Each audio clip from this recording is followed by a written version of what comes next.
লালমনিরহাটের পাটগ্রামের বুড়িমারি স্থলবন্দরে থাইল্যান্ড থেকে আসা ভুটানগামী প্রথম ট্রায়াল ব্রান পণ্যবাহী কন্টেইনার 4 দিন আটকে থাকার পর অবশেষে ভারতে ঢুকেছে। এটি যাবে ভুটানে। এতে খুশি ব্যবসায়ীরা। তাদের আশা, এই পরীক্ষামূলক যাত্রা সফল হলে নিয়মিত চালু হবে আন্তর্জাতিক বাণিজ্যের গুরুত্বপূর্ণ এই রুট। লালমনিরহাট থেকে আনোয়ার স্বপনের পাঠানো তথ্য ছবিতে আরও জানাচ্ছেন নিয়াজ জামান সজীব। 2023 সালে Thailand, Bangladesh, Bharat, Bhutan transit protocol অনুযায়ী দীর্ঘদিন ধরেই এ রুটে ট্রানজিট চালুর কথা বলা হলেও নানা কারণে সম্ভব হয়নি। সম্প্রতি পরীক্ষামূলকভাবে থাইল্যান্ড থেকে ভুটানে পণ্য পাঠানোর উদ্যোগ নেয় সংশ্লিষ্টরা। থাইল্যান্ডের ব্যাংককের Abid trading company limited 8 September ভুটানের আমদানিকারক প্রতিষ্ঠান আবিদ ট্রেডিংয়ের জন্য 6 ধরনের পণ্য কন্টেনারে করে পাঠায়।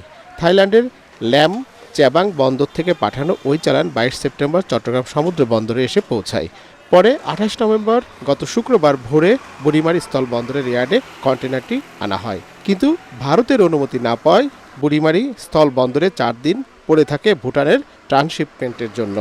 অবশেষে ভারতের অনুমতি পাওয়ায় সোমবার বিকেলে আটকে পড়া কন্টেনারটি পশ্চিমবঙ্গের চ্যাংরাবান্ধা স্থলবন্দর হয়ে ভারতে প্রবেশ করে। যেহেতু ভুটানের সাথে সম্পর্ক যদি আমাদের যদি ভালো থাকে, তা ব্যবসা বাণিজ্য ভালো থাকলে অবশ্যই 200 টাকা রোজগার 300 টাকা আসবে। আমাদের রাস্তাটা অবশ্যই প্রশস্তকরণ করতে হবে, আর এই পরিধিটা বৃদ্ধি করতে হবে। তরুণরা ব্যবসার দিকে আকৃষ্ট হবে, বেকারত্ব সমস্যা সমাধান হবে। ব্যবসা জাঁকজমক হবে, আমাদের শ্রমিক বাঁচবে, লোড আনলোডিং লোক শ্রমিক লেবাররা বাঁচবে। বুড়িমারি স্থল বন্দরের সিএনএফ ব্যবসায়ীরা বলছেন, প্রথম কন্টেনার সফলভাবে ভারতে যাওয়ায় এ রুট চালু হওয়ার সম্ভাবনা আরও জোরালো হলো।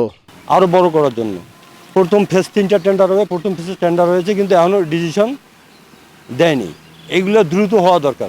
কাস্টমস কর্মকর্তারা বলছেন, এই পরীক্ষামূলক চালান সফল হয় বাংলাদেশ ভুটান বাণিজ্যিক সম্পর্ক আরও সহজ হবে।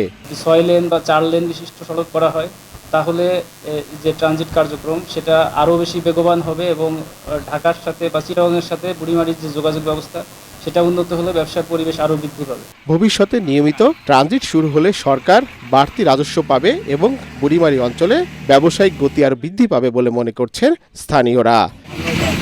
Bureau report, ATN Bangla.